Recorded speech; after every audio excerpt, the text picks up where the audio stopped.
A very warm welcome to you, and thank you so much for joining our Homeopathy 24/7 podcast. We are going to be speaking to an array of international guests who will share their knowledge and experiences of homeopathy with you. We will discuss all types of subjects such as remedies, symptoms, and stories of health. No matter where you are with your homeopathic journey, we aim to inspire you on your quest to natural health and living. The podcast is brought to you by Mary Greensmith, the founder of Homeopathy 24/7, which is a global platform connecting you with a homeopath wherever you are in the world, 24 hours a day.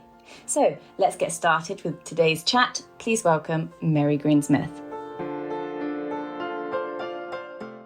Hello everybody, lovely to see you. Thank you very much for joining me this morning, and it's lovely to welcome Eugénie Krüger from Australia. Lovely to see you, Eugenie. Hello, Mary. It's lovely to get to chat with you, and you were one of the first guests on my podcast, so it's lovely to get to have a chat with you and be on the other side of the mic. Yes, that must have been quite a time ago now, but of course you've done so many podcasts. Yours is really coming on beautifully. How has it been for you? Tell me a little bit about it. It has been absolutely amazing and beyond my wildest dreams. And it's one of those things that, I just couldn't have predicted that it would be this popular. And it's been the most incredible thing getting to be in touch with homeopaths around the world and seeing what amazing work homeopaths around the world are doing, and expanded my mind beyond anything that I ever thought would be possible. So it's been wonderful.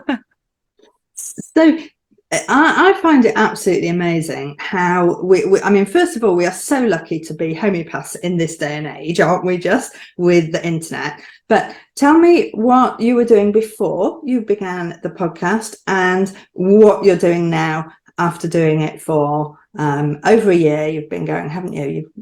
Yeah, it's been a year and a half. Do you mean like from a marketing point of view, or From a homeopathic point of view? Yeah. Sure. So I started studying in 2010 and I qualified in 2013 in New Zealand. And then I just I just worked from home at first. I had two little kiddies at that stage. And then I worked in a chiropractic clinic. So I had a room there, and that was in New Zealand. And I was very lucky to have shared a clinic room with one of New Zealand's most well-known naturopaths, Gina Wilson. So that was really beautiful, getting to bounce ideas off each other. And then my husband said in 2016, let's go to Perth. And so he dragged me over here kicking and screaming. And when we came over here, it was very apparent that hardly anybody knows what homeopathy is. In New Zealand, people are pretty aware of it. They're pretty open-minded.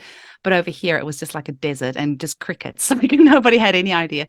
So one of the first things I did, and this is actually something that I did straight out of college, is I created like a little homeopathy at home course, and it was all in person. It was 2 hours long, and that really was a great way to get my name out there.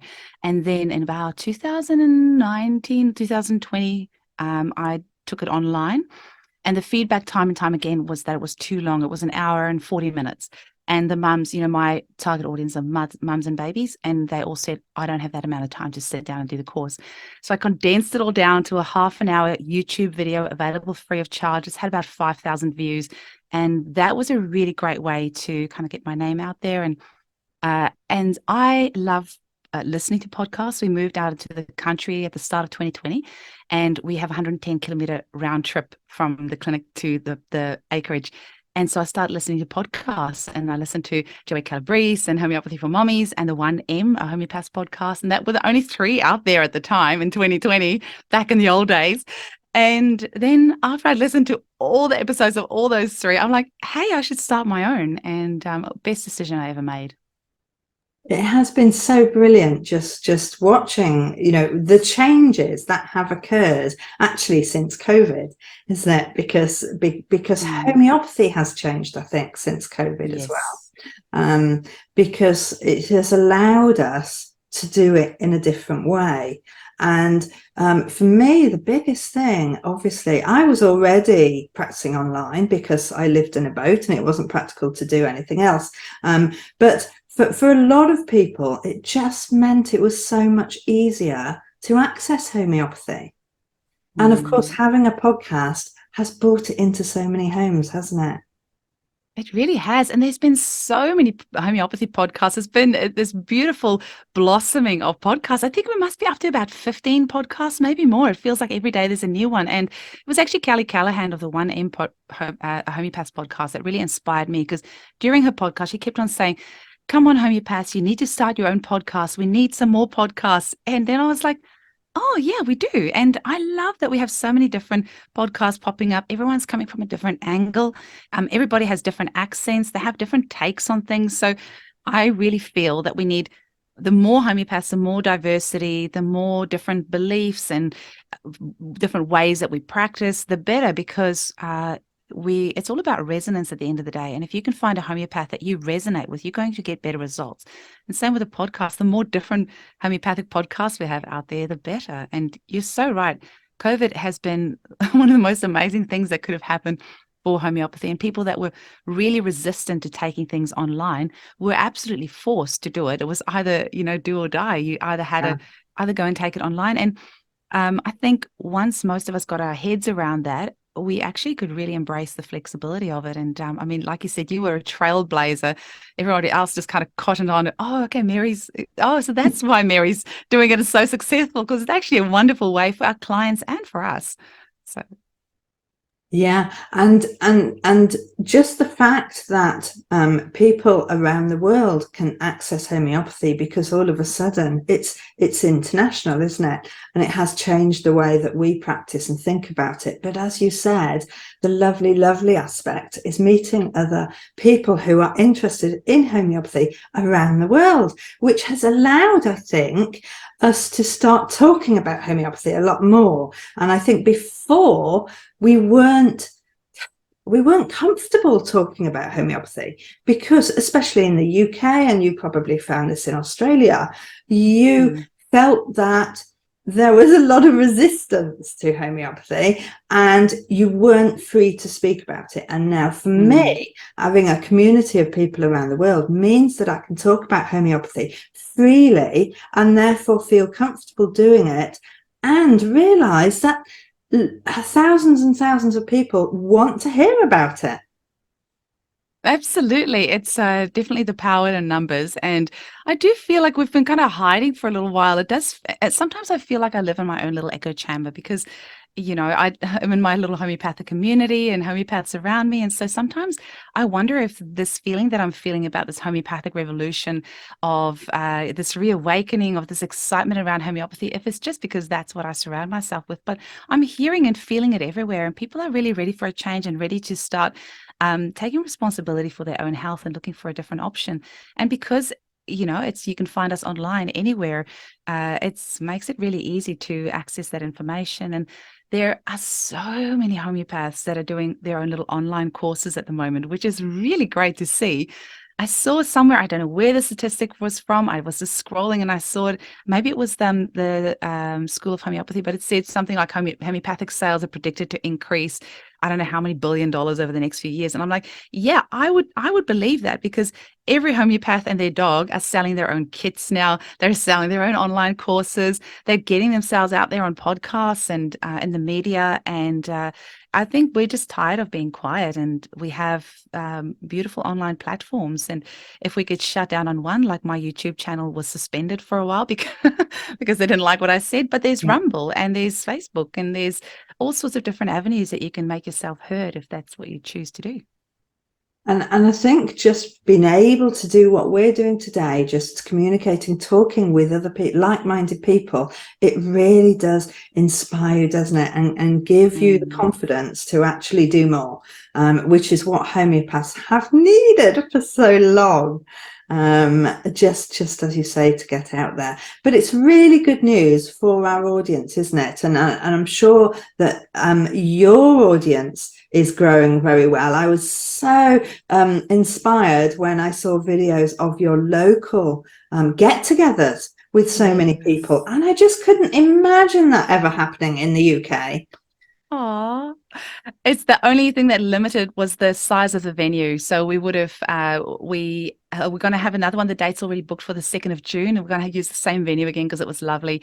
It's got a lovely outdoor area with a play area for the kids. And we're having the same fairy to come along and entertain the kiddies. And there's going to be cake and prizes and everything else again. But it's so important to get together in person as well. And so many of our clients, often feel quite alone. So just like our homeopaths can often feel quite alone, our clients do as well, because very often they're the only one in their family that believes in their choices of natural medicine or homeopathy. Often the husband's or partner's not on board, the mother-in-law's not on board, the sister or the mum or aunties are not on board. So they can feel very isolated and continuously doubt their decisions that they're making for their children. So when you get together in person, like we did for our 100th episode, 100th podcast party, and we'll again for our 200th episode party on the 2nd of June.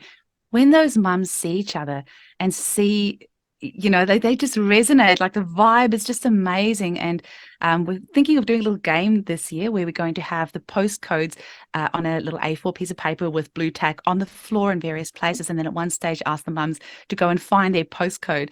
And then so they can see which other mums live in the same postal area as they do, so that they can swap remedies with each other and leave it in each other's letterboxes, or just help each other on a physical level as well, come in an in-person level. So just building that community, because that's what makes us stronger. It's nothing like feeling isolated and alone to really quickly get you depressed and down. And especially if you're a mum with a little baby, maybe you have immigrated, you're new in a country, you don't have your family support or anyone around you. I've been through all of that, so I know what it feels like. And I've been a new mum at one stage myself a decade ago. I really acutely remembered what that felt like. It's, you can feel really, really alone and really doubting yourself. And yeah, so I just want, my motto is always, if we can empower mothers that they feel confident in their health choices, then the battle is won. Because if you have anxious mothers doubting themselves, you're going to have anxious children doubting themselves. So we need to empower these mums, preferably from preconception, so that they have an empowered pregnancy, an empowered birth, empowered in their children's health choices. You can heal the planet through an empowered mother. You're so right. Absolutely. That's just absolutely inspiring. You've done so much in the last few years, Eugenie. What's next? Where do you see this going? I would like to write a book. That's been on my list for a very long time. And I've started little bits here and there, but it's funny because I've had so many authors on the podcast, and all of them say that, it can take years to actually publish that. So I've started and stopped a few times, but I think I just actually need to carve that time out to actually do that. Our homeopathic kits that I've created, I'm incredibly proud of them. So just getting those out a bit more internationally. I've had this dream of this free children's health network worldwide for many years. I'm an entrepreneur, and I think I may have undiagnosed ADHD. And the more I listen to Gabor Mate and people like that, I'm like, yep, I probably have ADHD. But I actually think it's a superpower, especially when you're, really using that energy for good.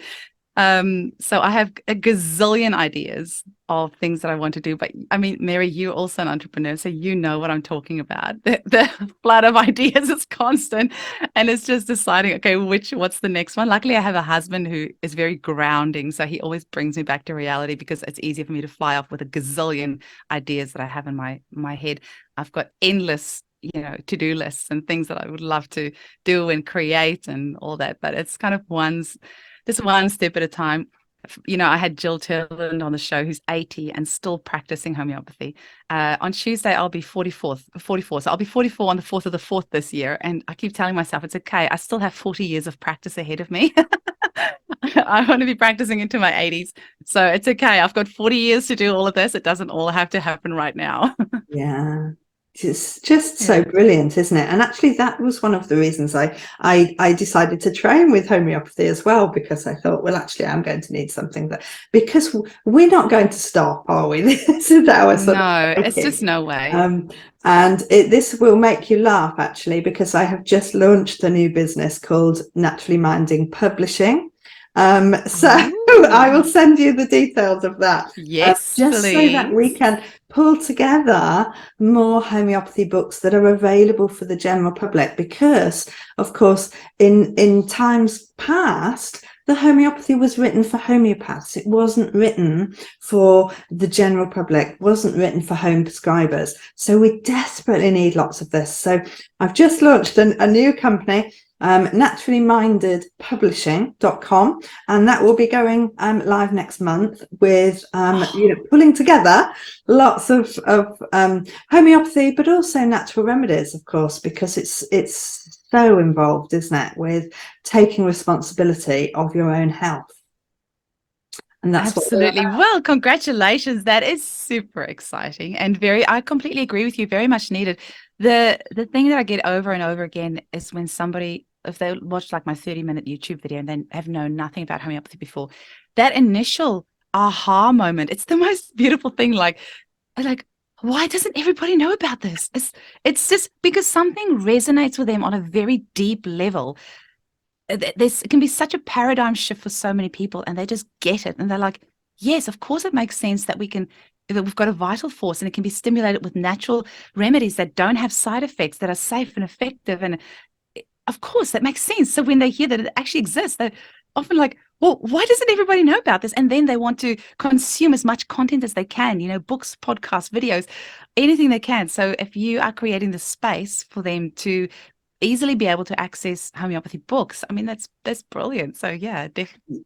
Yeah. Well, it's just we are listening to people out there, aren't we? And saying, as you've just said, that they are really hungry, and we remember what it feels like when you first come across homeopathy, and we remember learning it and thinking exactly that. Why doesn't everybody know? I say that every day. Aren't we lucky to know about it? I find that some people who resist it come to it a different way because of life circumstance and whatever's happening. And it doesn't matter, does it? Whichever way, whenever is right for you. When you need extra help, consider homeopathy. That's all we're asking, isn't it? Have a look and then make a decision of whether it can help you or not. Absolutely. It's there just waiting for you, ready to give it a try whenever you're in the right space. And yeah, it's not going anywhere. So yeah, I'd suggest trying it sooner rather than later. But yeah, it's ready for you there whenever you're ready to take it on. It's been so lovely talking to you, Eugenie. Thank you so much for staying up and meeting us on the other side of the world so that we can talk about homeopathy. I love the fact that we can do this. It's brilliant. And like you said, the internet has just opened everything up for us. And the more and the quicker we embrace it, and especially with AI and all these other toys that we have now to play with, it's really limitless. So just, go with whatever your imagination helps you with. Yeah. Wherever your imagination takes you, just go for it. Brilliant. Thank you. Thank you, Eugenie. That's been such a brilliant morning this morning, just talking to you about homeopathy and about people and about bringing everybody together. You're just such an influencer. So lovely to talk to you. Next week, I am going to be having a look at our remedy kits, and I look forward to seeing you then. Lovely to see you. Bye-bye. We hope you enjoyed today's episode and look forward to listening to our next one. Please don't forget to follow our podcast on your chosen channel, and please do leave us a review so we can continue to share homeopathy with as many people as possible. If you do have any questions, please do reach out to us on any of our social platforms mentioned in the show notes. We at Homeopathy 24/7 hope to empower you on your natural health journey.